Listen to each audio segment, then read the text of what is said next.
Olá. Olha, como é que tá? Beleza, Joia. pura? Vamos lá. Olha meus... Por isso que eu já rapei o meu. Eu percebi. O que aconteceu? Não, o meu cabelo é uma crise. Meu cabelo ele é muito, muito liso. Então, normalmente a gente tem que estar constantemente mantendo ele na régua, né? Alinhadinho. Uhum. Como em período de corona eu não tô indo em barbearia nem nada, eu digo, meu pai tem máquina e coisa aqui, eu digo, meu, o que tu consegue Mas fazer? Se eu consigo fazer o que eu fiz a vida inteira. tu sabe que ele liberou, né? Cabeleireiro, Agora barbeiro. sim, é. Mas eu também Uhum, não uhum. tô. É, Eu mas tô na com o meu época que eu cabelo cortei, comprido, olha aqui, ó. Eu não me acho com coragem de cortar o cabelo. não, Vamos ver. para eu conseguir chegar, por exemplo, se eu tivesse que dar aula 1 hora agora aqui, eu tenho que, uma meia hora antes, eu já tenho que tentar dar uma acalmada no cabelo, senão ele fica que nem um cebolinha, assim, ó, coisa terrível. Sério? E aí eu digo assim, não, eu tenho pai militar, né, e irmão militar, eles têm a máquina, de o que vocês conseguem? Eu digo, cara, eu posso tentar, porque eu sei fazer e dar o careca. Eu digo, meu vai, eu nunca fiz careca, mas vamos fazer, né? Depois cresce cabelo e já tá crescendo até agora. Já tá, É tá verdade. vindo. Mas me facilitou, assim, porque agiliza, né? É um tempo que tu não perde, né? Sim, sim. Mais tranquilo, assim. Porque eu mesmo me liberando, eu não me sinto confortável de ir, sabe? Especialmente em barbearia masculina, assim, que é um ambiente que os caras, por natureza, já não são higiênicos e coisa. Por mais que eu vá É, numas legais e tal, a gente vê só do é bastidor para fora, verdade. né? Estou preocupada também com essas histórias. Aham. Eu não, eu realmente eu tô saindo de casa só para mercado. Sim. Não, eu até não, né? Eu tenho a minha mãe doente, esse final de semana era Sim. meu. Ah, Aí tu vai para São Marcos, leva ela para Caxias, faz hemodiálise, volta para casa. meu Deus. Aí eu não achei ninguém para dormir lá de ontem para hoje, daí saio de manhã, daí tem que esperar a cuidadora às 8, até que eu venho da serra, até que É tomei muita coisa. banho, até que lavei tudo. Ah, Tá muito chatinho essa história de ter que lavar tudo, tá muito chato. e Onde acaba está o ficando outro participante? mecânico, né? O Luciano já deve estar pintando, ele me chamou uns 15 minutos e disse, daqui a pouco somos nós, não sei o quê. Daqui a pouco ele deve estar aí. E o Vamos ver. Botei em todos os grupos de novo, né? pessoal, como é que é?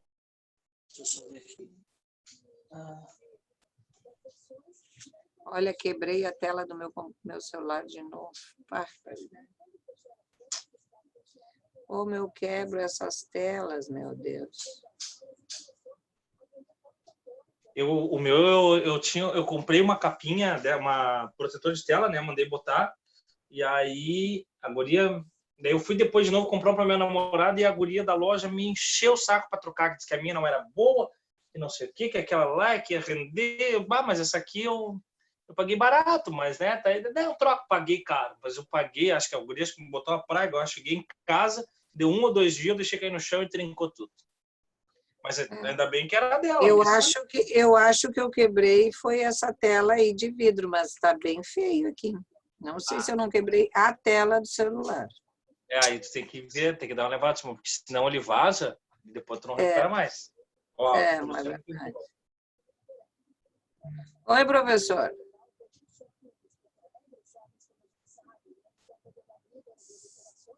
Onde ele está, será?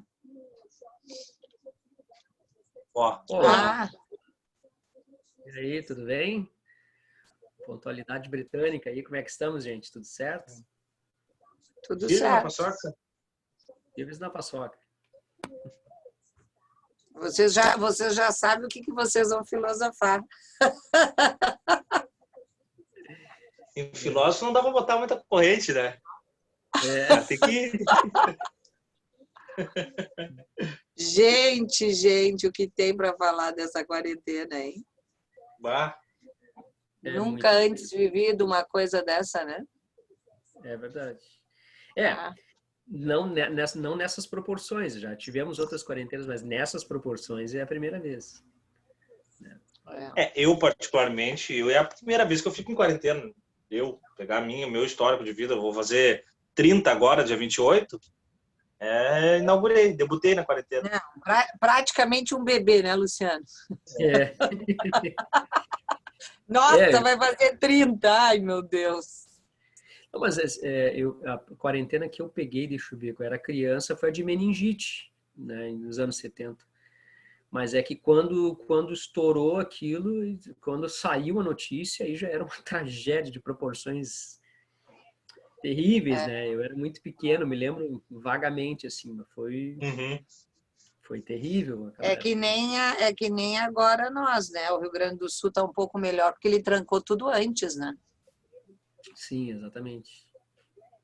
Embora agora eu acho que ele tá um pouco flexível demais, tá? Tá um pouco meio bajulador de pressão de mercado. Eu acho que tá antecipando Olha, eu também sabe estou que achando. Eu e também estou eu não achando. sei se eu conhecendo um pouco dos bastidores de jornal e coisa, daí tu vê o tom de algumas pautas, assim, foi sexta-feira eu vi o jornal local aqui, e aí era uma agenda positiva bárbara, assim, né? O Rio Grande do Sul não tem mais bandeira vermelha, não sei o que, digo, para aí, tia. Aí eu fui nas fontes que eu confio, né? Algumas até eu sugiro em aula, depois até a gente pode tocar. Aí fui dar uma lida no Aguiar, o Alexandre Aguiar é um cara que, né, ele, em jornal, ele é colunista do Jornal de Novo Hamburgo só, mas a força dele é na internet, assim, ele é muito amigo do Guga Chakra, então eles fazem muito jornalismo internacional, né? Aí eu fui ver, no mesmo dia, aumentou o número de internados no Rio Grande do Sul drasticamente na sexta-feira. Eu digo, para aí, como é que Mas tu sabe que isso diminui a bandeira? eu comentei isso hoje de manhã, porque eu assisti o jornal cedo e não tem mais bandeira vermelha. Eu disse Isso para o é a Danilo. notícia do momento. Eles só estão batendo em cima disso, mas para mim isso aí é graça para o mercado rir, entendeu? Porque se aumentou o número de internados sexta-feira com uma curva acentuada, isso quer dizer que daqui nos próximos dias nós vamos ter, provavelmente, infelizmente, um grande número de mortos, né? Se aumenta o número de internados, a tendência de recuperação é maior, mas tem um grande contingente de mortos. Então, como é que está desabonando a bandeira vermelha? Aí, na mesma matéria, diz assim, foi encontrado um caso em Encantado. Gente, Encantado faz divisa com Lajeado. Como é que Lajeado saiu da bandeira vermelha, mas os casos que se encontram na volta, parece que os caras fizeram o perímetro da doença, né? Não, é só Lajeado. A doença está respeitando ali. Quando ela vai para Encantado, Estrela, ela já não vale mais. Para aí, tia. Isso aí é só para sabe, tirar a pressão, assim. Talvez eu seja meio teórico da conspiração, né? Mas eu já fico por essa. Em Porto Alegre, a tendência agora é aparecerem mais casos, porque a prefeitura conseguiu comprar uma quantidade muito grande de exames. Então, em função da bateria de exames, o número vai subir drasticamente, né? Pois é. Agora, por outro, assim, o número vai subir porque tem exames, mas por outro lado, isso nos coloca numa condição mais próxima da realidade, né? O nosso problema é a subnotificação, é não ter notificação adequada. E essa pressão do mercado está sendo tão grande que profissionais que estão fazendo pesquisa com testes rápidos pela Federal de Pelotas estão encontrando dificuldade em algumas cidades. Teve até caso de prisão, violência, né? De violência, né? As pessoas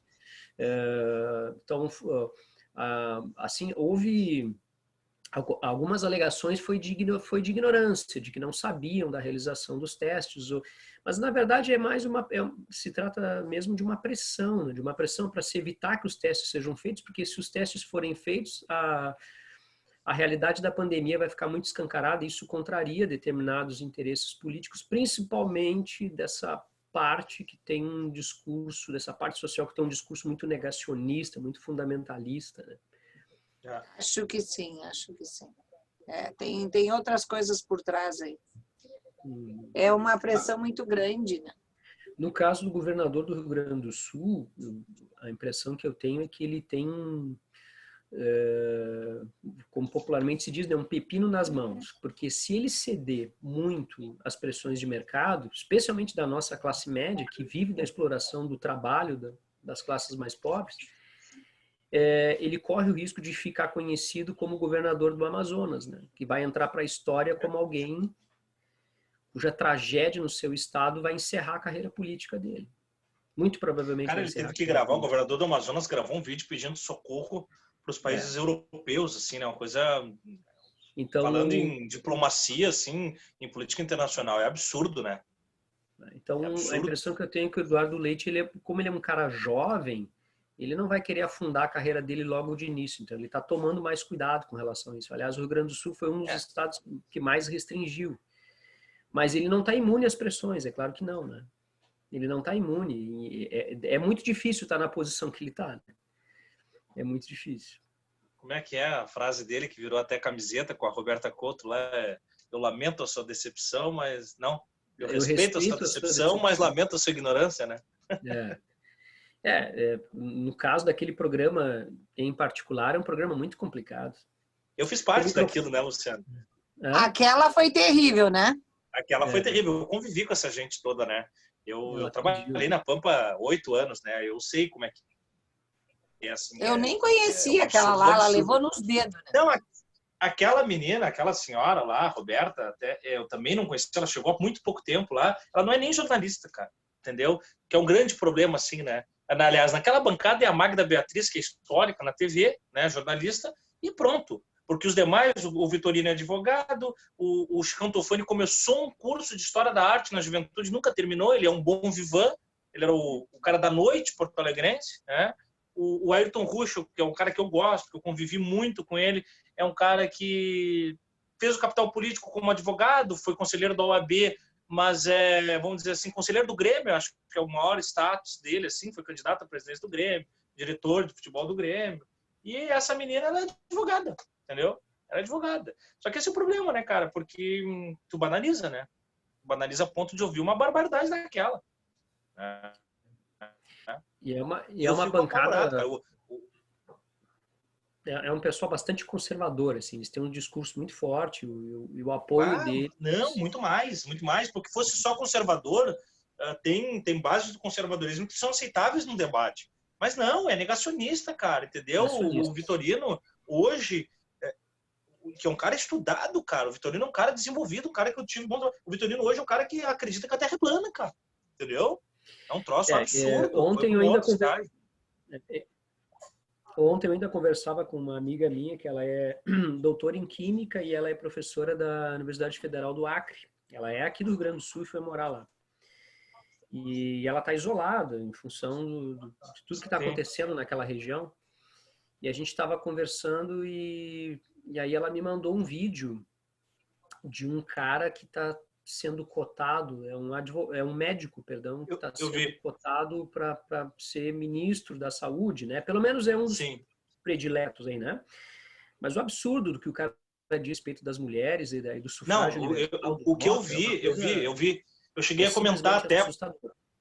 Cara, assim, ó, tu só acredita se tu vê o vídeo. Se te contarem, assim, as coisas que ele fala, tu não acredita, assim, ó. Então, o cara que falou, por exemplo, que a República do Platão tinha que estar pegando aí, porque o que prejudicou a democracia foi as mulheres votarem, entendeu? Porque a mulher vota porque é seduzida a votar, então elege o Collor e não elegeria o Churchill, que é o cara que fuma charuto, que é bronco, mas que resolveria um problema, aí vota no Collor porque é bonito. Então as mulheres é que prejudicaram a democracia. Desse nível. Eu não estou colocando nenhuma fala na boca dele, fala dele, assim, né? Então, cara, essa é a menos grave.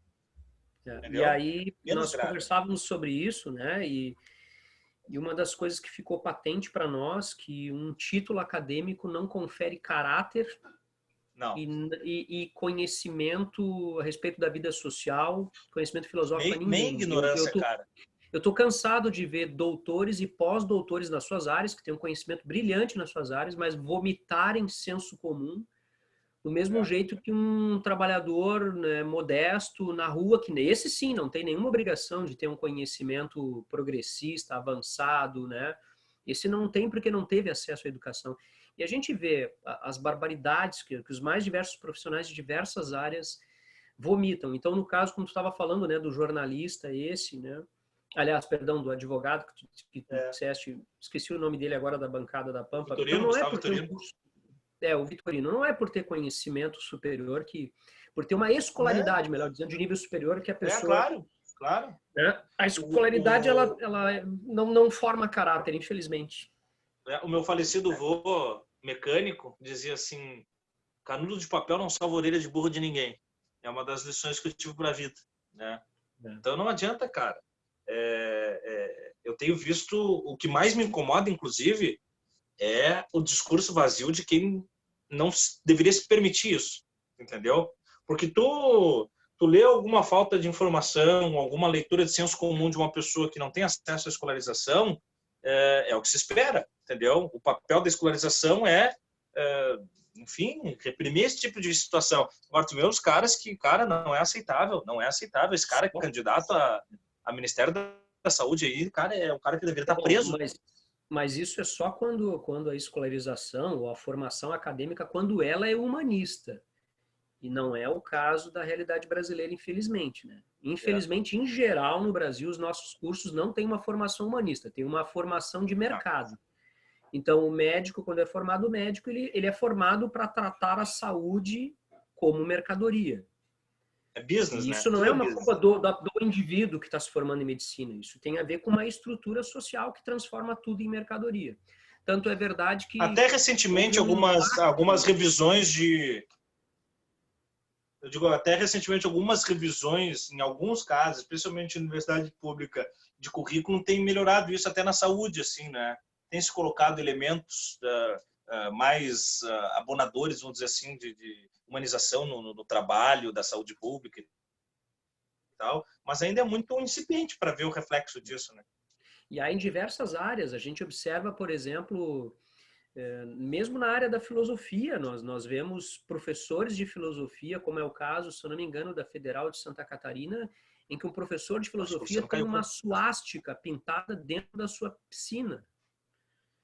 Ele é um cara assumidamente nazifascista e ele é um professor universitário doutor em filosofia. Então isso me convence de que isso me convence de que a escolaridade ela não necessariamente ela melhora caráter. Depende do tipo de escolaridade, o tipo de curso que a gente oferta para as pessoas, né? Nos cursos em geral. Tem coisa que não é falta de conhecimento, não é ignorância, é caráter. Daí não adianta. Não adianta. Aí é pior, viu? Porque daí o cara ele acaba se municiando com as informações técnicas que tem para distorção, né? E aí vem a era da pós-verdade em cima disso, né? O cara tem um munício, nada disso é aleatório. Não é esse acúmulo de informações falsas, ele é todo mentalizado, ele é todo propagado para ser assim, né? Não é aleatoriedade, não é o senso comum que vai e projeta algo.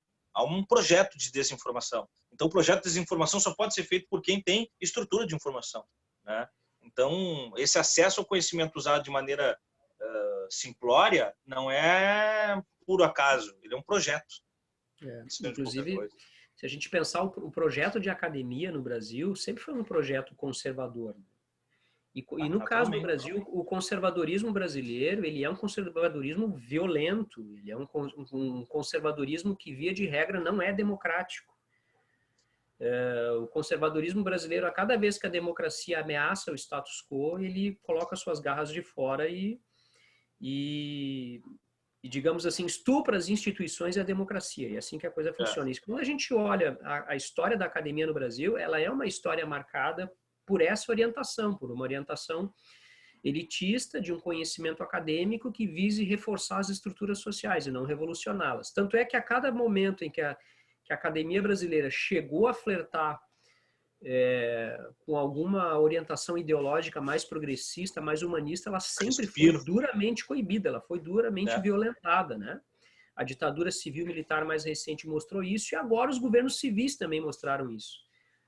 Professores e estudantes na universidade se organizando, se articulando para debater questões importantes, não só políticas, mas questões sociais, questões estruturais do país, costumam ser violentadas. Eu costumo comentar com os alunos, né? Se tu pegar que olha o nível do conservadorismo, o Sartre ser impedido de palestrar na URGS, cara. O cara palestrou no mundo inteiro, palestrou em países da África em plena guerra civil, mas na URGS chega uma decisão por conta do relacionamento que tinha com a Simone, né? Aí tu diz assim, não, mas era um governo militar. Tudo bem. Aí nós vamos para o Fórum Social Mundial em Porto Alegre, onde quantas vezes terminou com tanto palestrantes até... como é que foi o último caso do palestrante que foi revistado pela polícia, né? Chegando para o Fórum Social Mundial, até dispersão de público consumista.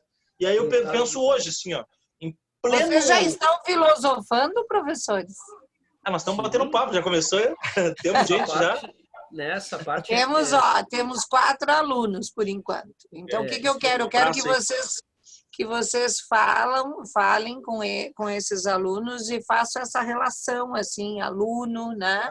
Como eles estão vendo isso, como vocês estão vendo isso. Isso que a gente está conversando agora, né? Eu quero sair de cena aqui e deixar só vocês dois aparecendo. Esse tema que a gente está tratando agora, que surgiu espontaneamente, filosofia política, e que cai bastante no Enem, né? Cai na URGS também. Discutir o papel do Estado, discutir as perspectivas de visão política, as ideologias políticas, isso cai sempre. E também envolve ética. Envolve ética na medida em que a formação intelectual acadêmica, ela não costuma contemplar disciplinas de ética e disciplinas de filosofia em geral. Isso é muito curioso, né? Aliás, nós temos um discurso no Brasil, tanto das instituições de ensino e quanto do poder público em geral, de desvalorização da filosofia. Afinal de contas, a filosofia ela não tem aplicabilidade prática imediata, então ela para nada serve, é isso que se diz, né? Mas é claro, isso é um tremendo negacionismo e muitas vezes má fé mesmo, porque a grande sacada da filosofia é o estímulo da atitude crítica, do pensamento crítico, da provocação, do questionamento, de não se contar com as coisas tal como elas aparecem, tal como elas são dadas. Então, a melhor maneira da gente evitar a atitude crítica, o pensamento reflexivo, é alegando que a filosofia para nada serve, como se fosse possível existir ciência sem filosofia. Como se toda a ciência não partisse de um pressuposto filosófico sempre. E que, à medida que o conhecimento científico avança, ele sempre vai ter implicações de natureza filosófica. O cientista sempre vai ter que, em alguma medida, se reportar uma discussão filosófica no seu trabalho, na sua pesquisa. Isso é uma mistura de má-fé e de ignorância, né? É algo trágico. Eu estou vendo aqui... E quanto mais a gente avança, né, Luciano, mais a gente precisa retomar conceitos que continuem dando a musculatura do processo. Eu costumo fazer um parâmetro para eles em aula, assim, de que a filosofia vai parir, eu digo que a filosofia é a grande mãe de todas as ciências possíveis, o grande ventre, né, e pega todas pela mão e vai levando, assim, meio que maternalmente. E se a gente fosse traçar uma linha do tempo, vamos brincar, assim, bem a raso plano, nós temos a filosofia para depois surgir uma física, para hoje a gente falar de uma física quântica, que é a depuração da física, que é nada mais nada menos do que a física retomando toda uma filosofia clássica para conseguir avançar. Então eu preciso retomar para poder avançar. E aí isso não se escapa da filosofia de maneira nenhuma. E cara, é impressionante assim, ó. Se tu pegar qualquer assunto da vida, e agora é uma provocação para os alunos, pegar o assunto que tu quiser, assim, ó, das coisas que tu enxergar no teu dia a dia. Eu vi um filme hoje, eu vi um copo de café, eu ouvi uma conversa, eu ouvi o Luciano Thiago falar, joga uma palavra e bota do lado da palavra filosofia no Google e eu te garanto que vai chover uma série de estrutura teórica para aquilo. Então, só a filosofia é capaz de teorizar sobre todas as circunstâncias cabíveis do nosso processo, né? Se tu jogar qualquer outra disciplina do lado, talvez não saia nada, né? Talvez não encontre resultado. Agora, filosoficamente falando, é infinito o universo de possibilidades, né? É verdade, é verdade. Então, eu tenho uma sugestão para os alunos e para as alunas que desejarem, digamos assim, encher a sua cabeça de um volume de questões e de questionamentos incríveis e fantásticos. Eu recomendo uma série que apareceu agora no Netflix que se chama The Midnight Gospel. É uma excelente série. The Midnight Gospel. É um desenho animado, mas que realiza uma profundíssima discussão filosófica, assim, de altíssimo nível. Muito, muito legal. Eu recomendo, assim. É um dos materiais contemporâneos de filosofia mais brilhantes, assim, que eu tenho visto nesses últimos tempos. É maravilhoso, então eu recomendo. Mas se preparem, é 20 e poucos minutos cada episódio, mas é uma paulada o volume de questões filosóficas que são levantadas. E realmente uma espécie de diálogo socrático. Espetáculo. Fantástico. Espetacular. Espetacular. Tanto Bela que sugestão, Luciana.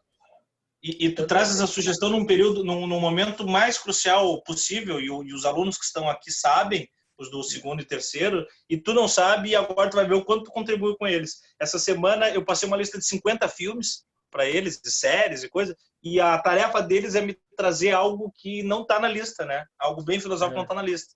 Agora tu já reduziu um pouco o espectro deles, mas deu uma sugestão para lá de funcional, né? Porque o negócio é eles assistirem, se envolverem. Eu mesmo vou procurar, porque eu estou sempre carente de uma série, alguma coisa dessa natureza, e ajuda muito. Luciano, se a gente precisasse hoje pensar assim, vamos dizer, com a faca no pescoço, assim, em filosofia, em aspectos de pandemia, o que viria na tua cabeça? Nossa, tu sabe que vem muitas coisas e são diversas, né? Ética, bioética, política, a própria filosofia do conhecimento, tudo isso me vem à cabeça porque tudo isso está em jogo.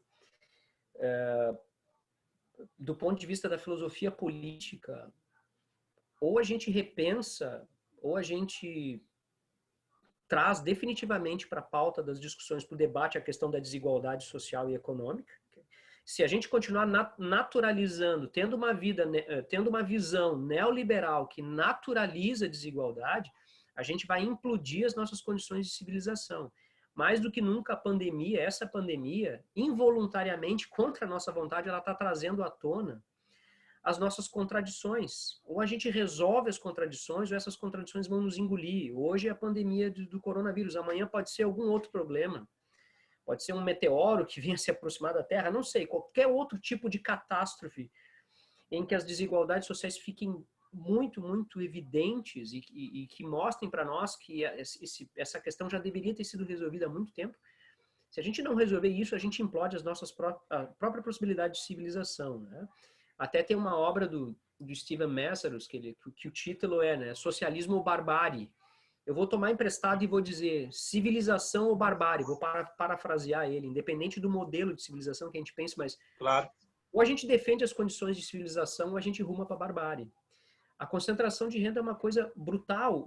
Existem 27 bilionários do mundo que têm o equivalente em riquezas à metade da população mundial. 27 pessoas. Apenas 27 pessoas têm, 27 bilionários, têm o equivalente à riqueza de 3 bilhões e meio a 4 bilhões de pessoas no planeta. Isso é uma coisa surreal. O que se a gente trouxer para o Brasil, são 8 famílias que representam, por exemplo, todas as famílias do Brasil, né? Então, menos de 30 pessoas é um mundo inteiro em dinheiro. E num país de 200 milhões de pessoas, 8 famílias. Se a gente aumentar o espectro dessa família para 8 famílias, cada uma com umas 10 pessoas, né? Vamos chegar, não tem 100 pessoas que têm aí um patrimônio que sustentaria o resto de um país continental. Eu vejo, e não sei se concorda comigo, que desde a crise econômica de 29 até agora, o maior impacto, o maior abalo, e dessa vez sísmico, nesse modelo neoliberal é agora. Então, daqui para frente, das duas, uma.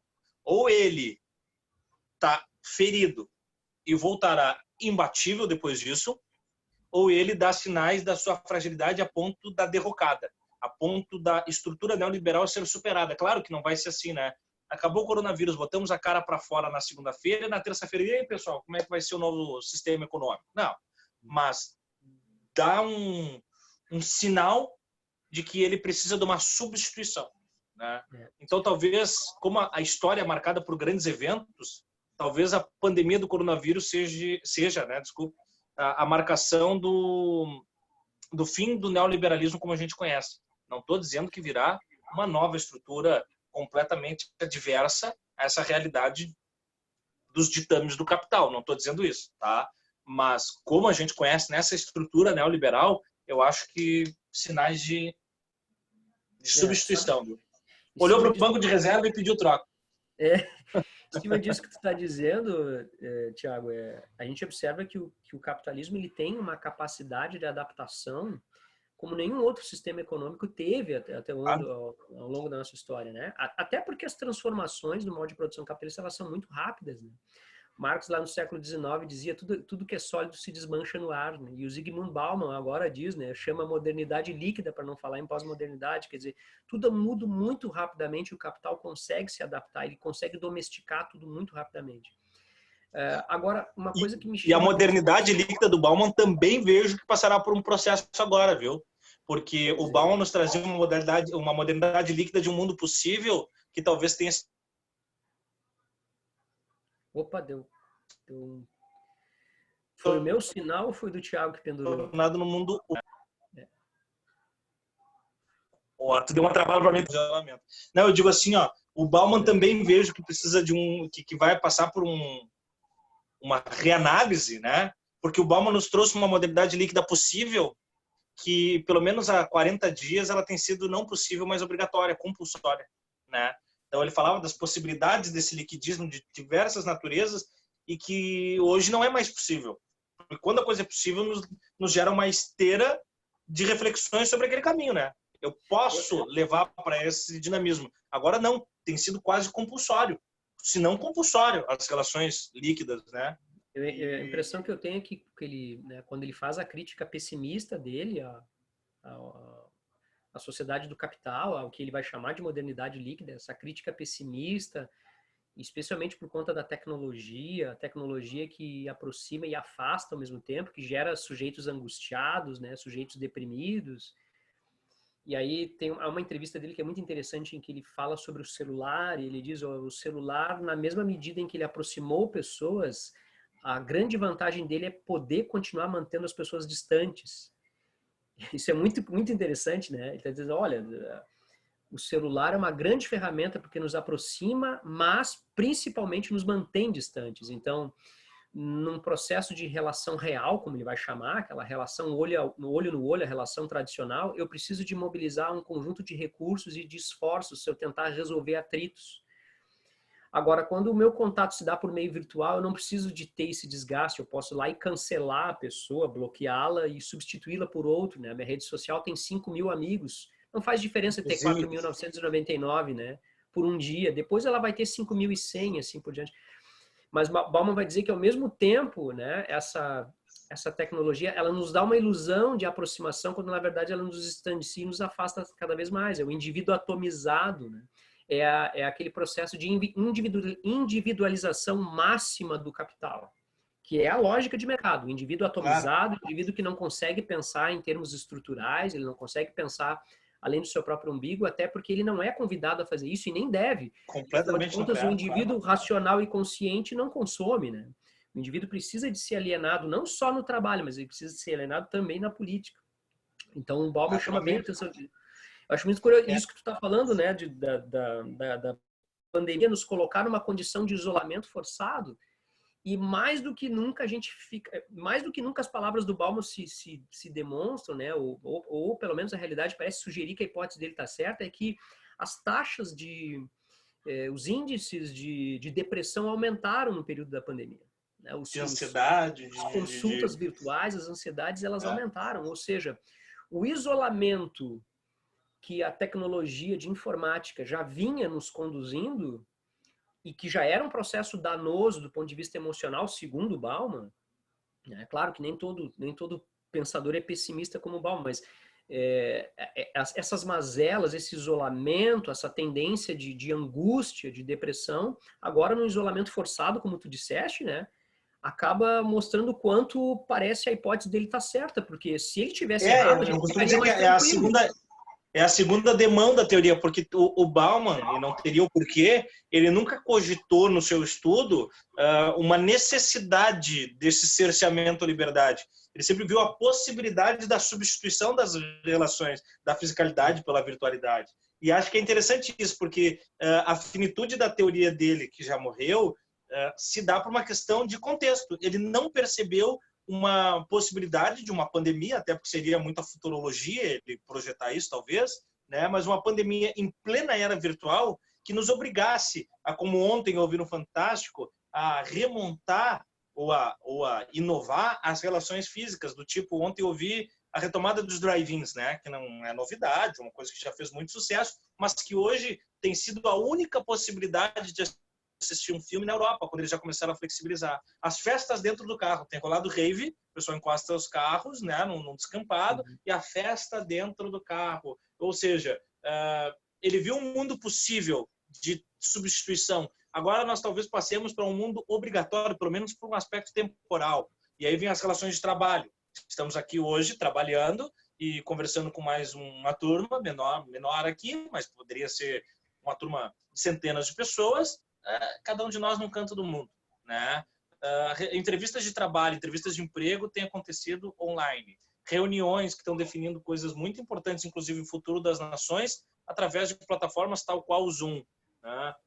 Sem falar naquela estrutura que já se mostrava possível e que também se tornou obrigatória. Mesmo você que tem uma relação, vamos dizer, amorosa presencial, se você não morar com a pessoa, ela se tornou uma relação virtual. Então não era uma relação possível, agora é uma relação forçada, né? Ou mesmo com os nossos familiares e tal. Então eu acho que, tivesse vivo, o Bauman estava correndo agora para o computador e lançando muito artigo aí para dar uma segunda demão na teoria dele. Até porque, eu, claro, particularmente... ele só pôde escrever em cima do que ele tinha, né? Claro, naquele momento. Claro. Né? Que ele tinha. A visão que eu tenho sobre a obra dele é que ele é um crítico ácido dessa modernidade que ele chama de líquida, né? Não me parece que ele faz assim uma chancela, né? Uma apologia. Não. Né? Me parece que ele tá dizendo o seguinte: é um lamento, né? Ele lamenta, ele mesmo se diz um crítico pessimista, né? Uhum. E a impressão que eu tenho é que a pandemia, de certa maneira, corrobora a hipótese dele de que a tecnologia, pelo menos a tecnologia informacional, essa da informática, do celular, das redes sociais, ela amplia a nossa angústia. E é bem curioso, tem alguns estudos que mostram, por exemplo, que as redes sociais em geral são indutoras de depressão, porque elas trabalham com aquela lógica behaviorista do reforço positivo e reforço negativo. Os caras investiram isso aí, o algoritmo, né, é desenvolvido em cima disso. A cada vez que eu recebo um like, a cada vez que alguma coisa minha é compartilhada, eu recebo uma descarga de endorfina. E é por isso que os videogames fazem tanto sucesso. Os videogames também são planejados em cima dessa estrutura subjacente da ideia de reforço positivo, de recompensa. A cada vez que eu atinjo uma fase, eu tenho uma recompensa. É isso que faz os jogos serem viciantes.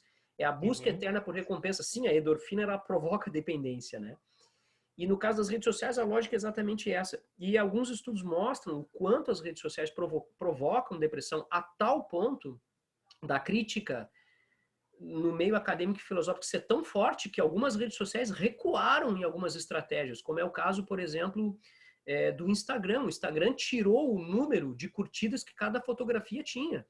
Pois é, Luciano, mas eu vou te convocar para uma outra leitura, tá? Eu já te disse, o pessoal que está entrando agora, inclusive, pessoal, vocês aí, ó, um beijo para o Lucas, para o Thiago, para a Georgia, para o Barata, para o Eduardo, que estão conosco, e fiquem à vontade para interagir, tanto mandar os seus áudios, entrem no papo com a gente, tá? Não é uma palestra, não é uma aula, é um bate-papo. Vocês estão convidados e mandem tanto por texto quanto por áudio. Mas eu vou te falar eu te falei que eu sou teórico da conspiração, tá? E eu tenho alguns clichêsões da vida assim que eu não abandono. Um deles é o não existe almoço grátis, tá? Sabe como é que eu vejo essa dinâmica do Instagram? Eu vejo muito menos preocupada com a saúde social e até psicológica do usuário. Claro, no discurso de venda, ok, até positiva a minha marca, né? Mas, tecnicamente falando, quando eu escondo o número de likes, eu reforço a minha marca. Vou explicar. Eu, Thiago, posso ser um influenciador digital. Aí a Coca-Cola, a Nike, ao invés de botar patrocinado no Instagram para aparecer, ela patrocina direto o usuário, pelo número de likes que ele tem. Então lá o seu Thiago vai fazer uma live, vai divulgar a Coca-Cola, porque ele é que vai ter 25 milhões de visualizações. Quando precisa da Coca-Cola daquilo que realmente está fazendo sucesso. E condiciona a Coca-Cola e a Nike a patrocinarem o Instagram e não mais o usuário do Instagram. Então eu vejo que é muito mais o afunilamento de receita do que essa preocupação. Embora acabe no efeito dominó, nos entregando algo que eu vejo como completamente mais saudável. E eu cansei de ver pessoas que realmente, cara, postavam uma foto daqui a 5 minutos, o que tu tá fazendo? Eu tô conferindo o número de likes na foto. Então, quer dizer, é uma coisa que realmente ela alimenta. E não é só o ego, né? Não é só a vaidade. É uma...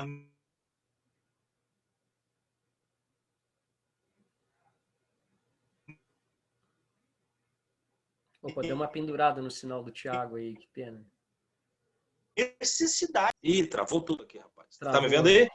Sim, agora voltou, Thiago. É aquela coisa, há estudos na área da neurociência mostrando que as redes sociais elas provocam uma dependência neuroquímica. Então, elas têm efeitos concretos, objetivos na saúde humana. E o que esses neurocientistas chegaram à conclusão é de que elas são ruins, elas são nefastas para a saúde mental humana. Isso é uma coisa, né? E isso que tu disseste sobre essa adaptação do anunciante, isso é próprio daquilo que a gente estava conversando antes. O capital ele se reinventa, ele dá um jeito.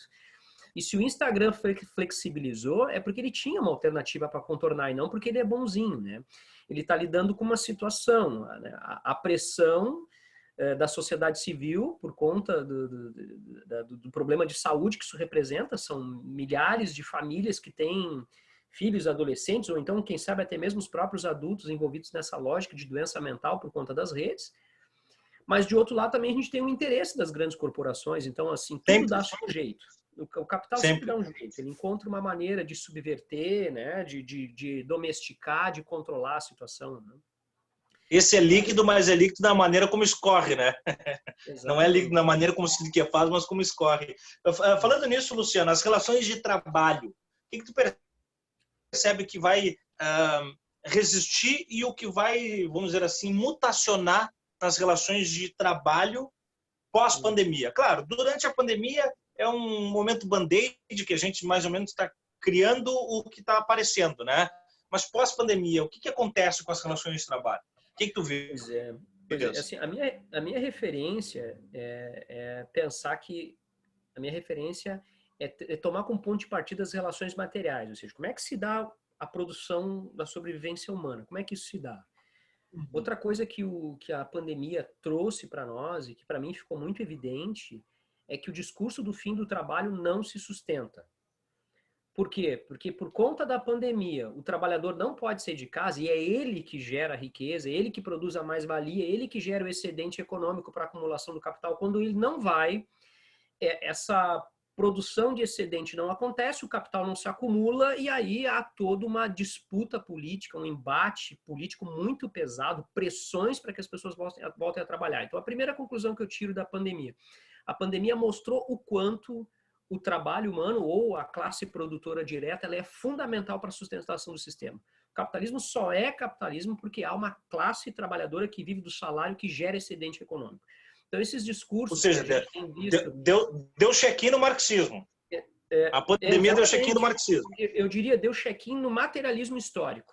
Não necessariamente no marxismo, mas é isso aí. Pode ser. Eu diria assim, né? Quando a gente já faz um bom tempo que há no meio acadêmico e científico uma série de discussões sobre a centralidade da categoria trabalho. Quer dizer, será que o trabalho é ou não fundamental? E aí a gente vai ver que nos últimos 30 anos, da década de 70 para cá, basicamente, começaram a surgir vários pensadores, né, na área da economia, na área das ciências sociais, de modo geral, na filosofia, advogando a ideia de que a tecnologia substitui o trabalho, a tal ponto do trabalho não ser mais central para a materialidade das relações, né? Isso está se mostrando uma falsidade absoluta, quer dizer, a realidade, a própria empiria mostra que essas teorias não se sustentam. Ou seja, o capital só é o capital, o capitalismo só é o que é porque há trabalho que ele sustente. E a pandemia evidenciou muito isso, na medida em que o produtor direto, aquele que tem que gerar, né, o excedente econômico, não pode sair de casa, não há geração de excedente, o capital não, ele quebra porque ele não se acumula. Então, a primeira coisa que eu vejo é isso. Segunda coisa que eu acho que é importante, né, nós fazemos uma discussão sobre trabalho pós-pandemia e eu penso que a nossa discussão ela ainda está muito pautada numa discussão a partir do ponto de vista da classe média.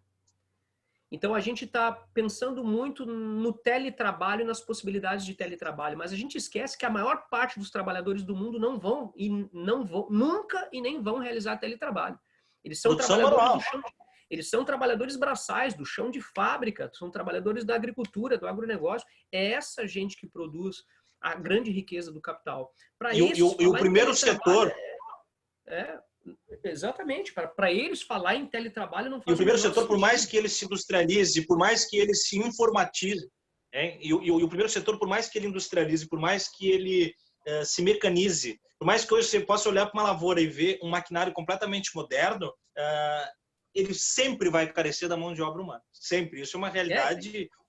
Exatamente. Além disso, a gente não pode esquecer que, né, a gente não pode esquecer que o fato de repente, uma certa atividade no campo ser mecanizada, não quer dizer que não haja todo um outro conjunto de trabalho formal e informal que sustenta a cadeia da produção agrícola.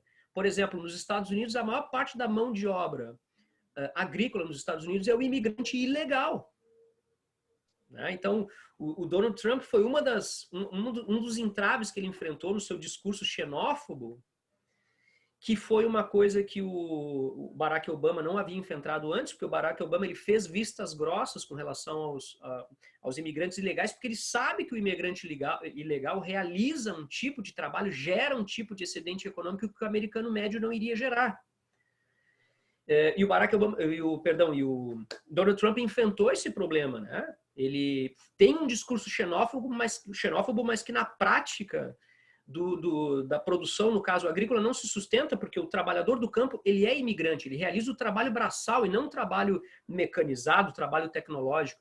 Então eu vejo assim, o segundo... E por mais vil que seja, não é estúpido o suficiente para mexer em algo tão importante para a própria economia. Então lá ele vai passar. Exato. Então é o que eu vejo assim, quando nós discutimos sobre trabalho, nós ainda temos uma visão muito de classe média. Nós olhamos para o trabalho a partir do nosso umbigo. Vou pegar um exemplo bem grotesco aqui, tá? Nós, professores, por exemplo, nós podemos nos dar o luxo de fazer teletrabalho. Mas e o cara que trabalha no campo, e o cara que trabalha na fábrica, isso não pode realizar teletrabalho. E são eles que geram a riqueza que sustenta todo o capital. Toda a mercadoria que circula no mundo, seja ela do primeiro setor, seja ela do segundo setor, ela é sempre resultado do trabalho. Mesmo os serviços básicos que tem no segurado em tempo de quarentena. Esse sujeito, isso não pode se dar o luxo. E é ele que vai ser mais afetado, ele e ela, né? Que vão ser mais afetados pela pandemia. E se a gente... Porque é muito engraçado, né, Luciano? Até por uma coisa que a gente fala, que nem eu achei interessante a fala de nós, classe média, nós partimos do nosso lugar de fala, às vezes, para fazer uma análise das coisas, e não entendemos o olhar para onde realmente alcança, né? Mais ou menos o Simba, assim, né? Vai só até onde os teus olhos alcançam. Quando eu pergunto para os alunos, ou mesmo outro dia fazer uma matéria jornalística, eu falava sobre os trabalhadores essenciais, e o pessoal fala assim, não, o atendente do mercado. Aí, se a gente for desnovelar, pro feijão chegar no mercado para tu passar no caixa, velho, tem muito trabalhador essencial que já teve o seu trabalho produzido, entregue, que também não pode parar. Porque é claro que o caixa do supermercado tu vai dar como primeira referência, porque é o cara que tu tá vendo. Mas quanto cara já trabalhou para aquele caixa do supermercado simplesmente fazer o processo final dessa mecânica toda, né? Então, me chama a atenção, a gente quando fala de trabalhadores essenciais hoje que não pararam, são os médicos, o pessoal da limpeza urbana, os policiais e os caixas de supermercado e os farmacêuticos, porque são as realidades que a gente mais vai encontrar nas nossas saídas possíveis, né? Quem não está se dando esses luxos, como é que eu posso dizer assim, irresponsáveis de passear e dar bandinha na orla e coisa bababá, quem realmente está saindo para farmácia, supermercado, para banco, só vai falar sobre aquilo que vê, né? E aí desconsidera todo esse setor que tu chama aí, que tu baliza aí com a ideia do primário, do secundário, mas também, tirando esse raio para os teletrabalhos, eu vejo que ele é um reforço para o empregador. Porque o empregador vai começar a argumentar uma série de vamos dizer assim, escoamentos que as relações de teletrabalho home office nos exigiram, como se fosse algo possível. Olha, nós criamos uma dinâmica diferente de trabalho por conta da necessidade, mas ele escarnece uma possibilidade nova. Eu estava lendo sobre algumas empresas que estão entregando os seus prédios físicos porque perceberam o seguinte, vamos dizer, tem trabalhos que o cara vai até a empresa para trabalhar no computador, tá? Por que eu vou manter o escritório se eu posso não pagar o aluguel do escritório, monto o escritório numa sala da minha casa, mantenho cada funcionário na sua casa, eles não gastam tempo no cafezinho, eu não tenho que pagar o transporte, eles não sociabilizam e acabam produzindo mais porque não tem mais nada a fazer a não ser produzir. Criei uma nova dinâmica que passará, não pense vocês, que passará por uma suavização do trabalho. Muito antes, pelo contrário. Vai passar por uma exploração de um trabalho intermitente, onde ele não vai ter mais uma resolução de começo e fim de jornada de trabalho e onde a exigência de meta vai estender. Então, mais uma vez, retomando Marx, é aquela coisa do mais-valia do enquanto dá e quando tiver coisa para respirar, empurra a cabeça um pouco mais para cima, porque eu não vou aumentar o teu salário, eu vou aumentar a tua demanda de trabalho. Isso que tu está falando, essas alterações do trabalho, que eu estou de acordo contigo, acho que ela vai acontecer, ela vai afetar a classe média. Total. E não a classe trabalhadora. A classe trabalhadora, ela continua, a que gera, né, a riqueza, que gera o excedente econômico, essa continua na realidade de sempre, desde o século XVIII. Isso não mudou, né? E vai seguir. Ela é uma classe cuja extração do seu excedente econômico se amplia de forma relativa com a introdução de máquinas mais desenvolvidas, novas tecnologias, mas no final de contas é a extração de excedente econômico.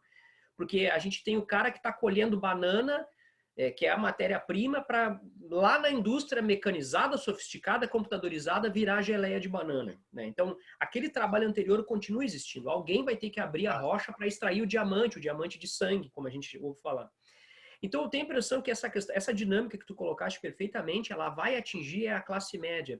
E isso é curioso, porque justamente a classe média que olha para o mundo do trabalho a partir do seu umbigo, né? Nós, classe média, fazemos isso, né? Nós não nos sensibilizamos. Se distancia com um biombo completamente absorto da classe abaixo, né? Se sentindo muito mais próximo da classe acima. Exatamente. A classe média... Uma sensação, eu costumo brincar, né? Que a nossa classe média ela é narcisista, ela é também iletrada, né? No sentido de que ela não lê mesmo, ela não lê. Ela pode ter formação técnica na sua área, com curso superior, pode até ter um doutorado, mas vomita senso comum, porque ela é iletrada. E é essa que tem a tendência de ser afetada pelo teletrabalho. E isso é curioso, porque veja que os trabalhadores mais pobres, alguns setores dos trabalhadores mais pobres foram afetados pelo teletrabalho de uma forma muito violenta, como tu estava colocando, como é o caso dos profissionais de telemarketing. Tem um sociólogo brasileiro da Unicamp, que é maravilhoso, que eu recomendo quem quiser estudar, né? O Ricardo Antunes. Ele escreveu um livro chamado Infoproletários. Ricardo Antunes, ele é o mais célebre sociólogo brasileiro acerca do trabalho, hoje é ele. E ele excelente leitura. E ele escreve bom cara. Ele escreve uma obra chamada o Infotrabalho, o Infoproletário. Ele está tratando dos processos de precarização, né, do trabalho para aqueles que trabalham nesse setor de serviços de teleatendimento, de telemarketing. Então, assim, o nível de estresse, o desenvolvimento da síndrome de Burnout é uma coisa maluca. E a tendência agora é que esse modelo também vá para essa classe média, como tu estava falando. A tendência é esses setores que antes não eram afetados, que tinham que ir até o local do trabalho, a tendência é que os empresários revejam, né, a dinâmica do seu trabalho, e essas pessoas também comecem a ser afetadas por essa mesma dinâmica que já existe nesses infoproletários. Isso é uma coisa E aí continua a alimentar os biomas, em vez de criar talvez uma outra circunstância. E a gente falava sobre a alteração do neoliberalismo. Como eu disse, uma alteração não significa na derrubada, né? Pode ser uma outra faceta se apresentando, e eu vejo que é uma faceta que pode, talvez, dentro dessa nossa análise recente agora, agravar mais ainda o distanciamento da classe média para a classe realmente produtora do primeiro setor, que já é distanciada, mas que pode ficar muito mais distanciada por uma sensação de domínio de tecnologia, que é uma sensação que a classe média tem porque tem o maquinário, mas que na verdade será não o usufruto da tecnologia, mas uma exploração através do processo tecnológico, né? Então, mais do que a mão de obra explorada, a mão de obra especializada, tecnológica explorada, eu acho que vai ser uma das características do pós-pandemia. Vejo muito assim. Né?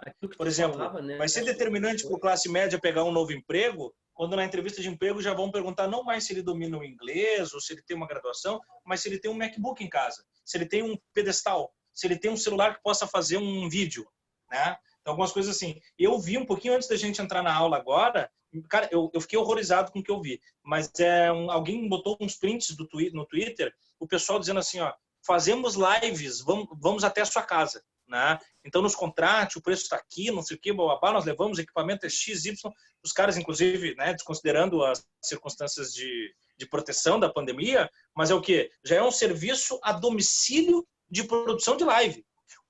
O Pequenas Empresas, Grandes Negócios da Rede Globo de domingo foi sobre como é que funciona a grande produção de live dos shows sertanejos, né? Que é uma coisa completamente cheia de parafernálias e tal. Então, é uma geração de uma nova circunstância de trabalho que exige o maquinário. Se a gente enxergar a propaganda do MEC, do Enem, né? Onde ele pede para o aluno se reinventar e para o aluno estudar, não sei o que, todos aqueles alunos ali, eu estava vendo ontem um canal no YouTube especializado em esses aparelhos eletrônicos que eu não manjo tanto, deveria até manjar mais. Só o cara me falou que entre o pedestal, uma câmera, não sei o que a guria tinha, que é um termo em inglês, o celular dela, o computador dela tinha 25 pau, né? 25 mil reais só em uma das personagens, um dos atores ali da propaganda. Então, quer dizer, essa vai ser uma exigência de trabalho. Pode anotar o que eu estou dizendo aí. Da classe média agora, a exigência é do teu acúmulo de máquinas e ferramentais tecnológicos.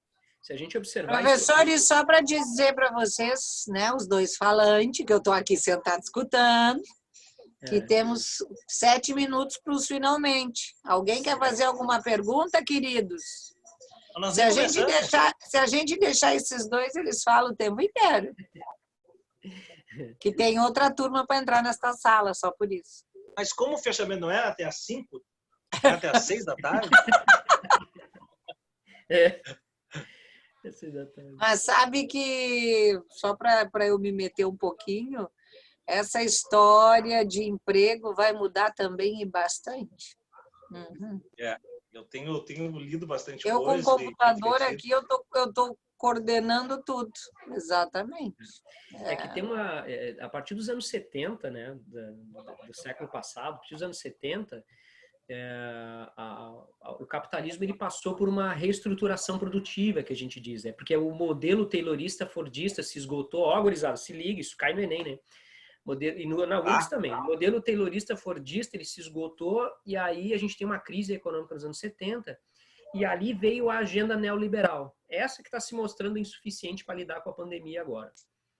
E que por isso, né, o Marquesan e o Eduardo Leite estão se debatendo aí. Estão se debatendo porque eles se elegeram em cima de uma demanda neoliberal. Mas o fato é que uma das características da agenda neoliberal é a precarização do trabalho, ou seja, a crescente informalidade, a diminuição de direitos, a desconstrução do estado de bem-estar social, que tinha sido um estado criado lá nos Estados Unidos, a maior potência capitalista do mundo, pós-Segunda Guerra Mundial, para poder sustentar o capitalismo. Eles viram que o modelo liberal do século XIX não dava conta, o mercado não se autorregula coisa nenhuma, né? Essa história de mão invisível do mercado, isso é uma falácia.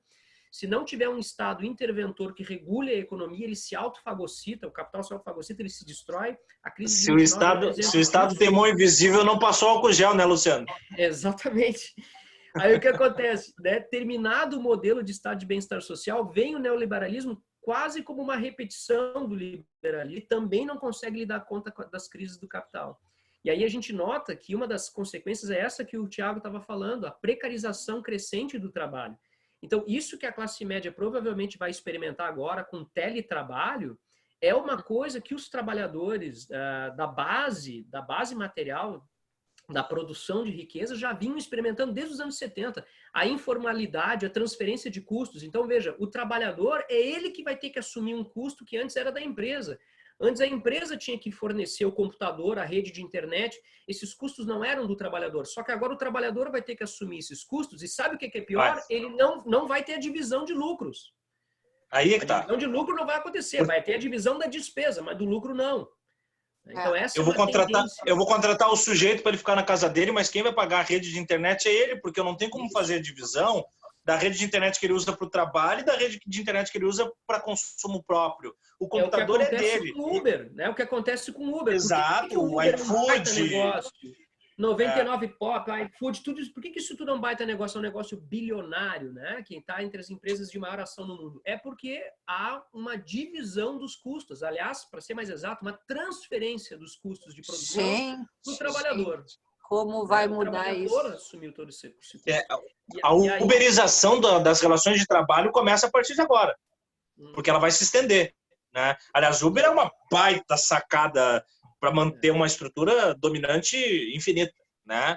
Ela é a venda do sonho da independência, que é o que todo profissional quer dentro de uma proposta de liberal de trabalho. E me chama a atenção o seguinte, ó.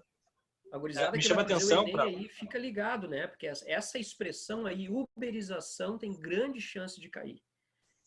Eu costumo colocar os 10 tópicos que eu atiro como possibilidades de Enem e tá ali, ó, uberização tá entre os 10, né?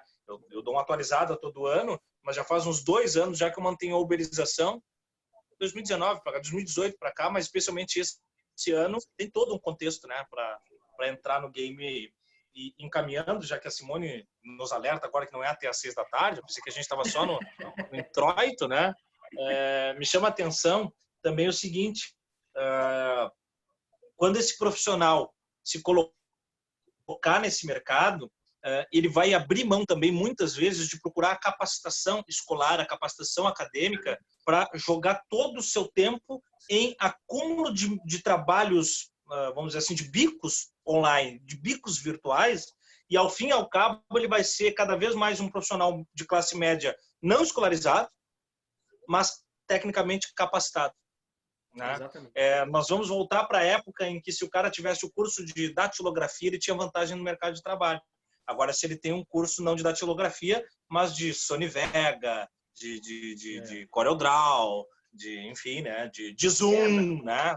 É legal esse exemplo que tu citou, né? Porque naquela época o cara tinha que pagar o curso de datilografia do bolso dele, mas a máquina de escrever o prédio onde ele iria trabalhar era do dono do negócio. Agora não, agora ele vai ter que assumir esse custo também. Então, a luz, a água. Claro, como eu estava dizendo, né? O capital ele se reinventa. Então agora ele vai transferir o custo da produção para o trabalhador. E claro, não ele engorda com o que tiver para comer pela frente, ele vai comer. E agora ele está comendo a perna do cara, né? Quando acabou a picanha, vai comer a perna. A classe média que durante muito tempo defendeu o discurso neoliberal, porque ela, infelizmente, ela acha que ela é burguesa, né? Ela acha que ela faz parte da elite econômica. Não faz, né? Não é porque o sujeito tem uma renda de 50 ou 100 mil reais por mês que ele faz parte da elite econômica. Ele não faz, porque basta uma crise econômica para o negócio dele quebrar e ele nunca vai ter o mesmo arrego que um banco tem no lobby dentro dos congressos do mundo inteiro. Isso não vai acontecer. Tem uma microempresa e se acha dono do capital, né? Total. Exatamente. Assim. Né? Então, assim, infelizmente... da renda desse país. É verdade. Infelizmente, a classe média ela vai colher frutos desse neoliberalismo que ela também ajudou a construir, né? Infelizmente. E para os trabalhadores do andar de baixo nem se fala, né? Esses estão ferrados para variar, né? Estão ferrados. Não tá, professor. É isso? É isso, tem que agradecer. Para os alunos, então.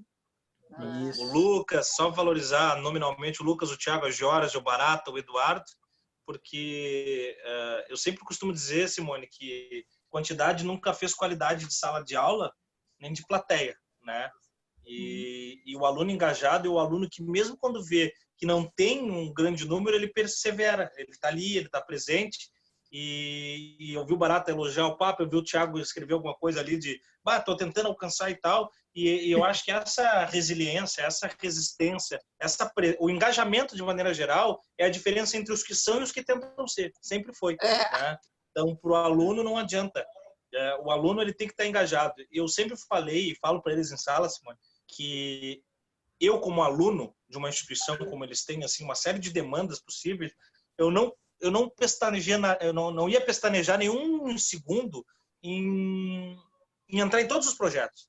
Porque se tu parar para ver, estão aumentando a demanda de oferta de acúmulo de capital intelectual, né? Então, teve bate-papo na sexta, tem bate-papo na segunda, vai ter um projeto na tarde, tem não sei o quê. Eu entrei em tudo. Aula de manhã, domingo de tarde, domingo de madrugada. Eu entrei em tudo, tá? Por quê? Porque eles são alunos do segundo, terceiro ano que vão ter que usar isso para a vida e também para concurso, né? Então, tem o seu utilitarismo acadêmico e tem o seu engajamento humano aí. Então, esses aí que estão aqui realmente já disparam na frente na busca das duas circunstâncias e que, mais, como eu sempre peço também para fechar minha fala, que eu estou pedindo que eles sejam mais pandemia do que o coronavírus, que eles contaminem os colegas o tempo inteiro, né? Então, contaminem os colegas com os exemplos, tá? Digam quanto gostaram, se gostaram, digam para estar nos próximos. Daqui a pouco, mais não sou eu, Luciano, mas vai ter mais bate-papo, vai ter mais coisa. Engajem os colegas, tá? Porque isso aí só constrói e conhecimento compartilhado faz sentido, conhecimento que fica para a gente não tem utilidade nenhuma. Obrigado. É verdade. Valeu. Então, quero agradecer. Então, só para me despedir, né? Quero agradecer ao Thiago, essa grande parceria que foi aí para a gente fazer esse bate-papo muito legal, muito agradável, muito enriquecedor. Agradecer a Simone também por ter possibilitado, né, esse projeto que é pioneiro, né? E eu espero que tenha mais, que outros colegas possam participar. Quero agradecer também aos alunos e alunas que participaram, né? Sem dúvida, só valeu a pena porque vocês estão aqui, caso contrário, não seria a mesma coisa, nem de longe. E eles, ao invés de falar, eles escrevem, ó. Tá tranquilo, Soro, tô tentando entender, tá show. O outro, tá muito boa essa conversa. A outra, tava bem bom, obrigado. E para encerrar, né, eu quero reforçar aqueles 2 pontos que o Thiago colocou, né? A primeira que é uma questão de cidadania, de exercício de cidadania. A gente participar de uma conversa de quem está um pouquinho à frente da gente, é isso, a gente, né, como dizia Sócrates, eu não sou mais inteligente porque eu sei, eu só sou mais inteligente porque eu sei da minha ignorância. Então é isso, a gente só está um degrauzinho na frente, vocês estão vindo logo atrás, então a gente compartilha aquilo que a gente tem, então é uma questão de cidadania mesmo, né, de exercício de cidadania. E segundo lugar, claro, do ponto de vista prático, tudo que a gente discutiu hoje tem chance de cair na prova do Enem e também no vestibular da URGS. Todas essas questões que nós levantamos sobre precarização do trabalho, sobre uma nova situação aí diante da pandemia ou pós-pandemia, civilização, tudo isso são temas que podem aparecer, inclusive na prova de redação, na hora de ter que bolar a tua redação. Então, eu espero que tenha sido proveitoso para vocês, tanto quanto foi para mim e com o Thiago também, não tenho dúvida. Sem dúvida. Gente, um grande abraço para vocês. Um abração. Valeu, gente. Um abração. Obrigado. Por favor, vamos sair da sala. Valeu.